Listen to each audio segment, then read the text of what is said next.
every once in a while we get on these calls and we dream about what could be.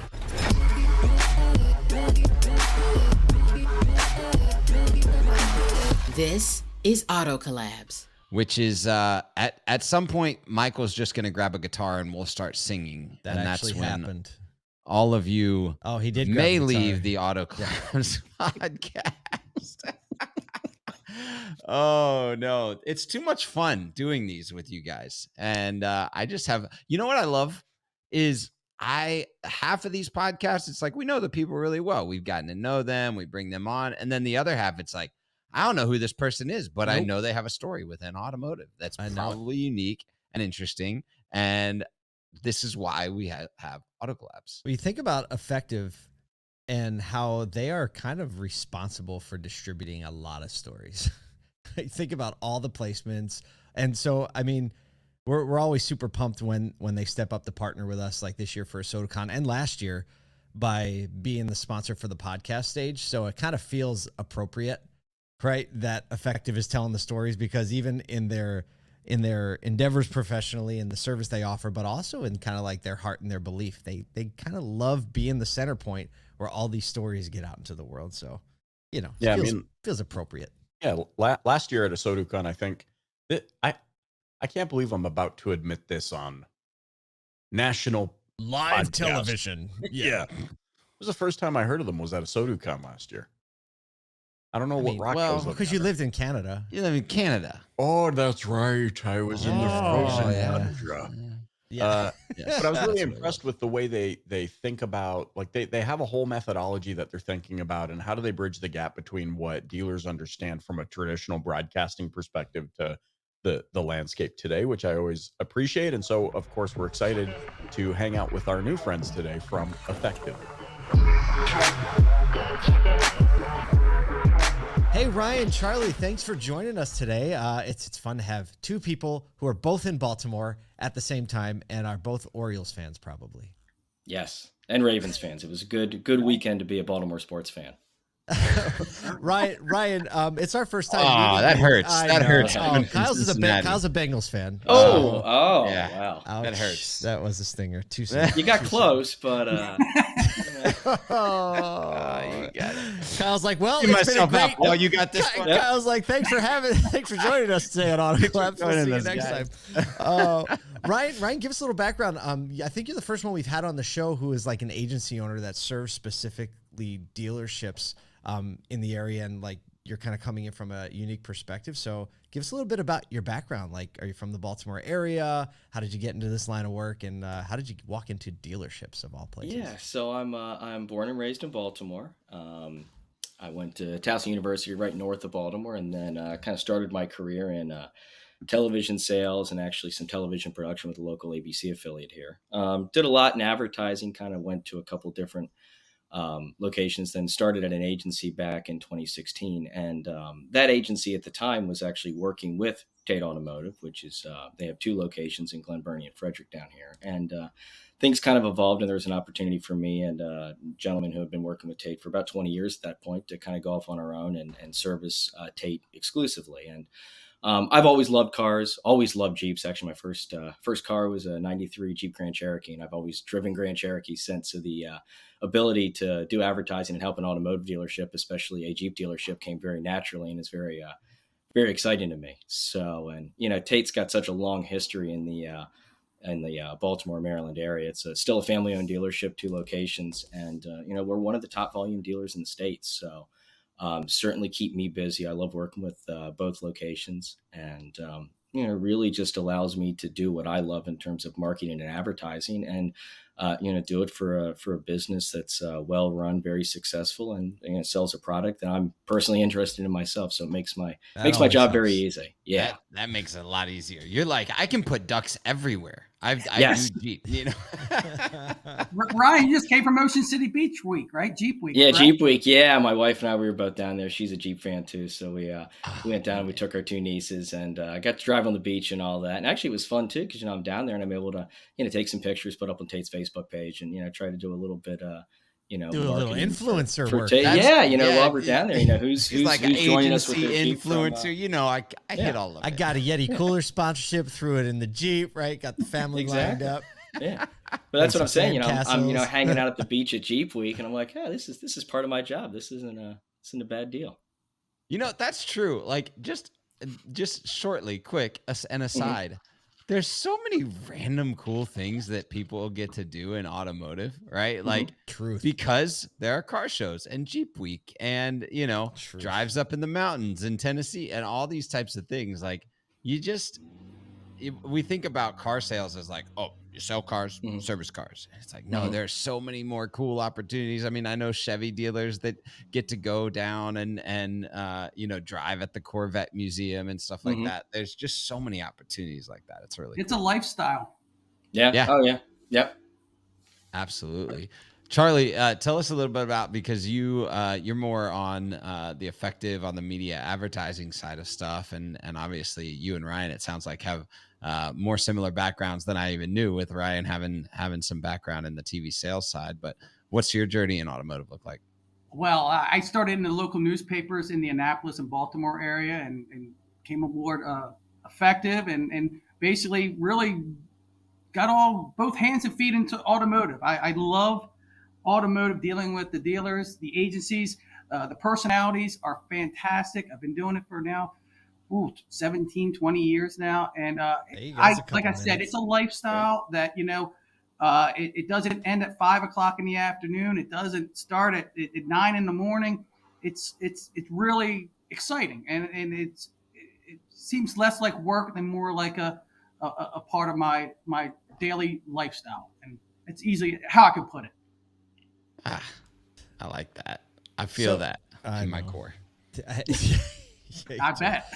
Well, look. One of the things that we talk about a lot is the auto industry going through a lot of transformation in these last few years.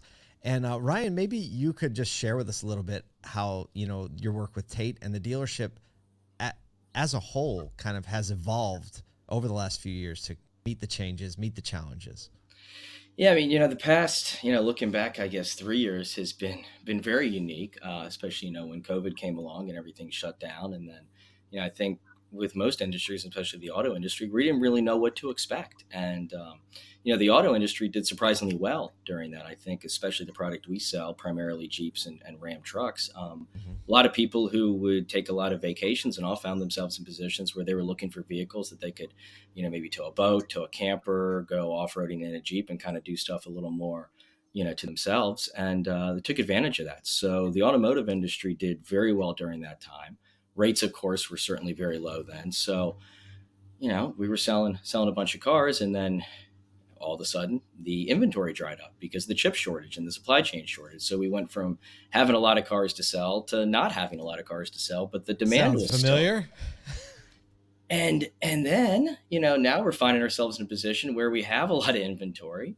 We're doing well. We're still one of the top, one or two dealers in the state consistently monthly, but just overall consumer demand seems to be dropping off a bit. And I personally think that's the interest rates being higher. I think there's a lot of people out there that, are accustomed to, being able to finance it 1 or 2, maybe 3%, and they're not going to do it at 6 or 7%. I don't know in the short term kind of how that's going to be adjusted, but it has certainly been a very wild ride. And just when I feel like I've got something figured out, something else comes along. And on the flip side, when something happens where I think, this is really going to, hurt our overall sales or bottom line, we weren't selling a lot of cars. We were making a lot of it's the inverse gross on it because they were in demand. It's just it's how do you unscripted. How do you approach like a week or a day or a week or a month or a quarter when it comes to like specifically media spends and media mix and what the brand communication is, when it is like, I saw someone this morning on LinkedIn and they were like, literally the used car market is changing daily, right? How do you what's the approach that you take to creating a media mix that is opportunistic based on the changes, but not too like knee jerk at the same time? So from a media mix perspective, I and Tate, kind of find ourselves very fortunate where we had a very solid media mix in place before COVID hit. we had really been able to do a lot of things and utilized really all aspects of media, whether it be, the targeted cable like we do through Charlie and Effective, and then of course, paid search, emails, social media, all these other targeted digital tools. We really had a good plan in place. And when COVID hit, and we're kind of navigating through those waters, all of the metrics continue to perform well. In terms of clicks, page views, time on site. And then even when we were a little less in inventory, the metrics were very consistent based on the inventory. So my media mix hasn't really had to change and evolve because I feel like we were fortunate to be in a place where everything kind of clicked. We have added a few things, we've tweaked a few things here and there, but overall, from a media perspective, we kind of look at it more quarterly and yearly. But it's really the messaging that has been most important recently.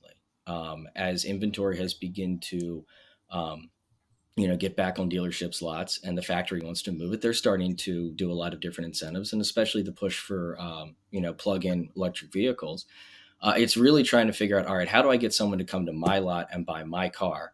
Because everyone's got the vehicles now. Everyone's throwing out the same offers and rebates. So what makes us unique? What makes somebody want to come to Tate as opposed to somewhere else? So that's more of the monthly focus. But I think that having a dealership with the Tate name, 60 plus years longevity, really a staple in the Glen Burnie area certainly helps. And just reminding people, that it's still a family-owned, family-run dealership that's going to take good care of you. Yeah. Charlie, I kind of heard Ryan there talk a little bit about we just had a media mix and it was working. So we kept the media mix going. Have you seen, because you work with a bunch of different dealers across the Baltimore area where you're at, and have you seen the dynamics of people that kind of keep that a similar always on strategy in their media mix, or people that kind of do work, based on knee-jerk reactions and shifts and adjustments? Is there a difference in the way that they're able to approach the market and also drive sales, month over month? Well, yeah, I mean, Ryan and Tate, for that matter, for the past 3 years of all this transformation and all, they've kept a consistent approach of targeting the audience that they are looking to reach. In this matter, they would reach Jeep buyers, truck buyers for the Ram products. And to their credit, they stayed on with us with a consistent, present approach during these times, which really, I think, and Ryan can attest to that, when the supply came back and when the deals started coming back and the inventory was there, they were ready and did not miss a beat. They actually came out in a good way from this 3 months or 3 years of uncertainty. And of course, we're approaching it now with more uncertainty.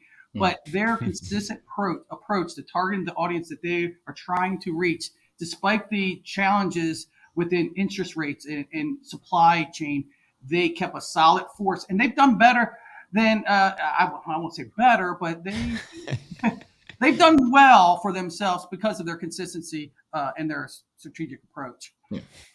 Gotcha. Charlie walks that back. He's like, "Oh yeah, Yeah. got us a couple of clients over here." It's family show, Exactly. Well, I mean, show. they did not pause their campaign. They kept their brand out there because they knew there were going to be buyers in the market then and in the future. So it was very important to keep the name of Tate out there for all during this period of time.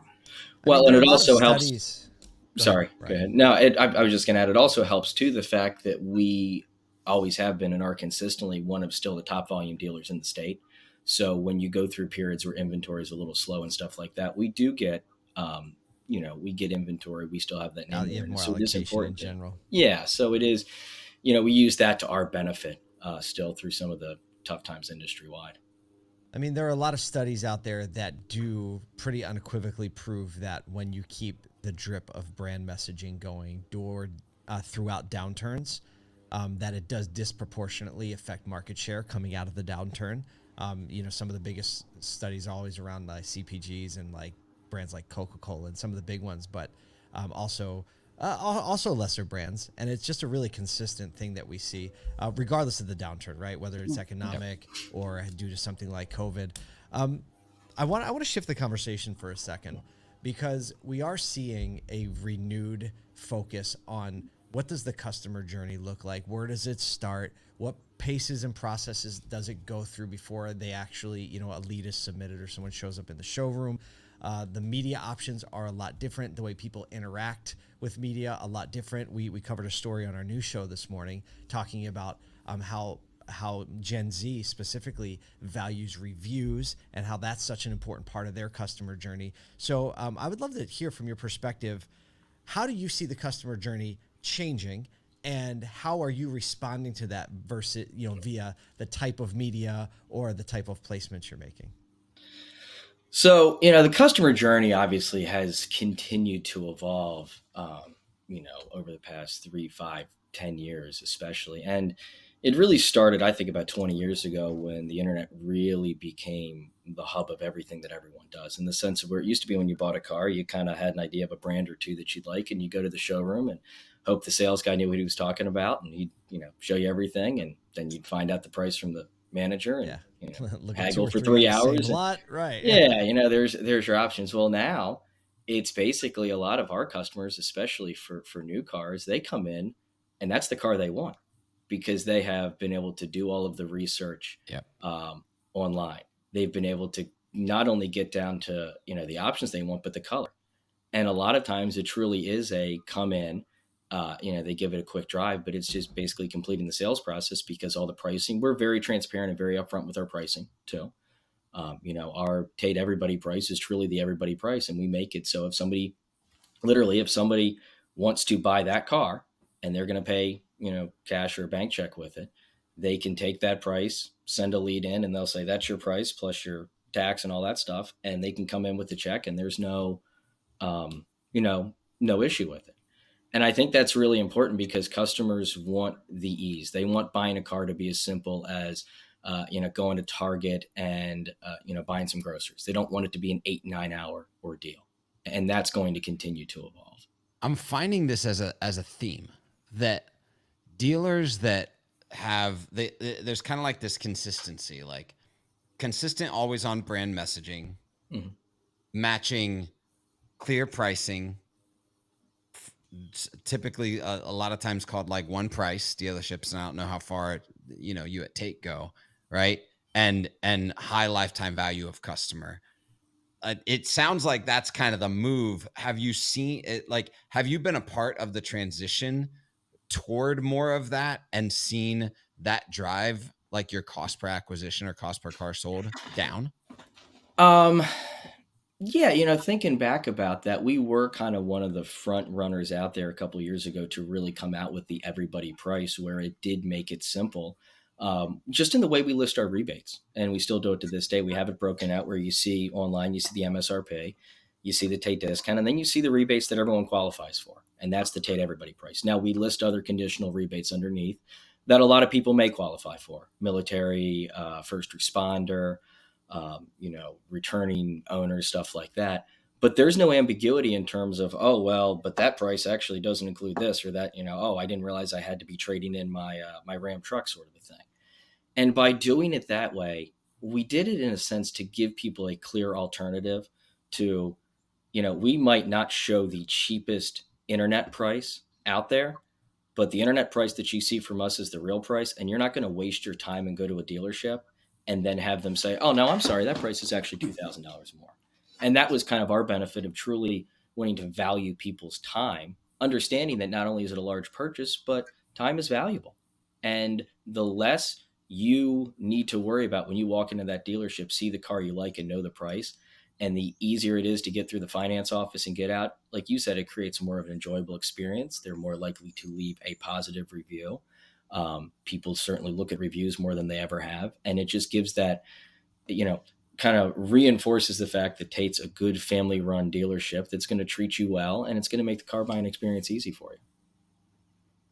Yeah, that's awesome. Charlie, one of the, like, in that customer consideration and understanding all of the dynamics that's at play, the pricing, the messaging, the brand, what's going on before the purchase happens in a multitude of mediums. And it's interesting to me that, like, because there's so much focus on, Facebook and Google and trying to move things away from third-party listings in auto, and some people agree or disagree about that. And then you've got the massive OTT and streaming push.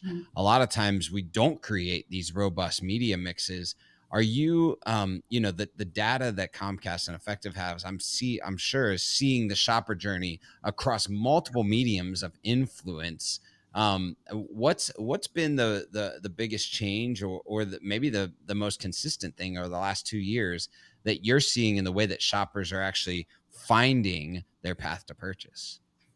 Well, fortunately I work with Effective, work for Effective, and it's a full funnel approach and for advertising. We like to look at the brand, and fortunately for Tate, for that matter, we are in a transient area, military bases, work needs around. We have government, and it's important for me and for Tate to establish the brand that no one may not have heard of before because they're not locals, or if you would. And I think that helps in terms of the customer journey, where they're not just they're not just looking at the vehicle description page on a website, that they're actually listening to the message, the Tate message that Ryan and his team creates, where that it is a easy approach to buying a car. And they've been in business for a long time, and they just stress the brand of Tate and the ease of doing business. And when you have someone who is not aware of, say, Tate, if you will, because they're from other areas, I think it gives them a leg up a little bit for certain buyers.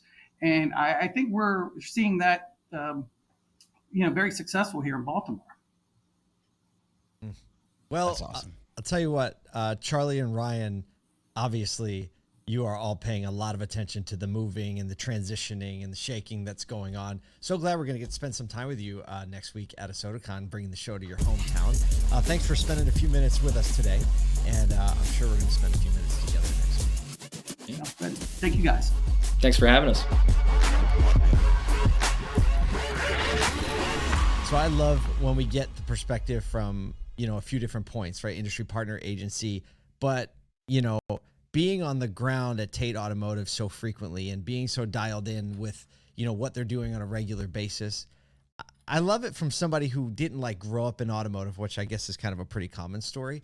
Yep. But the point, and it's come up a lot of times over the last, 2 or 3 years after the pandemic and the lockdowns, is that just the consistency in brand marketing always comes out ahead, and then struggling to figure out how you can keep that consistency when you're also trying to layer on things like offers and laying over things that are just bottom of the funnel activities. How can we continue pull things up the funnel just a little bit?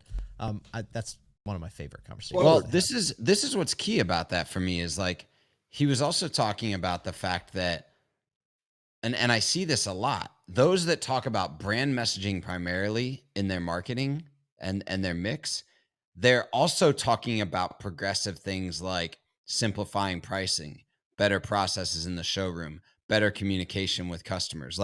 There's a through line to that, and the dollars on cost per car sold, the reduction in necessity for new customer acquisition, all of those things are trailing. It's almost like there's a pattern here. There's Something a pattern, Well, it just, what? I love doing auto collabs because I don't know how many episodes we're in now, but there's this tapestry that is starting to weave itself together, right? I think to past episodes, episodes with Diff, right, from Foundation, and he's now partner in a dealership, and why all of the connections that he made. We're talking to marketing executives that are hey, by the way, we don't work in automotive, we work in marketing, but collaboration critical inside of automotive, and there's room for us. And then you hear a conversation like this, and it's also collaboration critical, which is exactly the mission that we're on. And so all of these threads come together, hopefully to paint a picture or create a tapestry. I think that's the analogy I'm using. And obviously we hope you enjoyed this episode of Auto Collabs.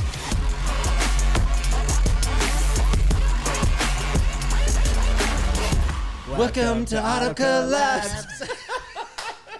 Why are we recording? Are we rolling yet?